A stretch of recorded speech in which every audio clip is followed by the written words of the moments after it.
Raise your hand if you are a new member to Temple Bethel. So we say to all of you, Bruchim Habayim, welcome, welcome. It is like this every week.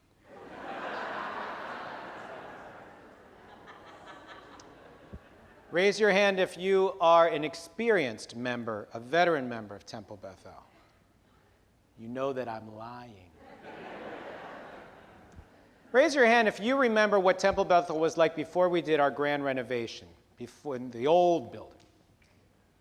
So when we were designing the entrance, the welcome center for our renovated space, it was very important to me that the very first words, the very first images, the very first message that anyone who entered into our building would receive is about love.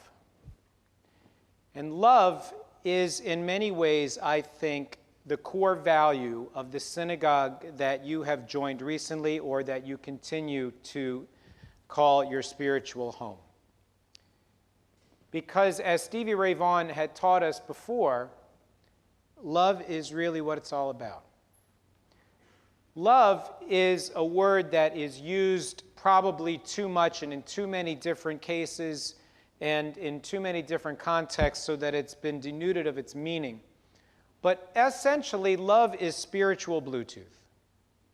Love is the bond that connects us one to each other without a wire, so that what happens to you happens to me. Your joy is my joy. Your sadness is my sadness. Your experience is my experience. And what do you call that when you're able to establish a connection that's so deep that you can literally feel what somebody else feels? You know what they know. We call that intimacy. Intimacy is what we seek to foster at Temple Bethel. Not simply just an intimacy between us and each other, between the 1,600 and almost 50 households that call Temple Bethel their home, but between us individually, collectively, and between us and the Holy One. To create that sense of intimacy where we feel like not only does God really know us, but perhaps we know a little bit more about God. Abraham experiences a moment of that intimacy in this week's Torah portion. And God is growing intimate with Abraham. They've become close partners. They stroll together. They try to make each other better. And so when the Holy One realizes that justice needs to be visited on the city of Sodom, God says, maybe I should tell my partner what I'm going to do. And so Abraham is astounded and has this incredible conversation in which Abraham says, Chalila lecha, what's wrong with you? You're the judge of all the world.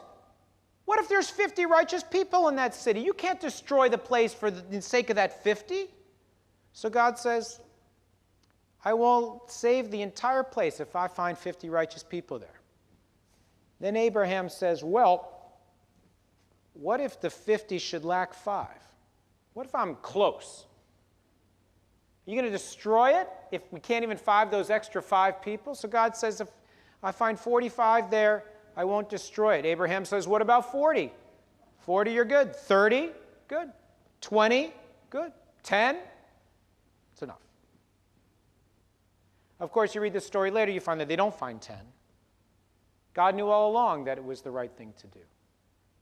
But what Abraham and God discover in each other through patience, through understanding, through an openness, through dialogue, and through sharing is the shared truths they both need to build trust and faith in each other to be able to pursue a journey together. That's love. And there are lots of things that we do in this synagogue. We have fun, silly nights. Though no one knew that Jake was this much of a rocker when we hired him.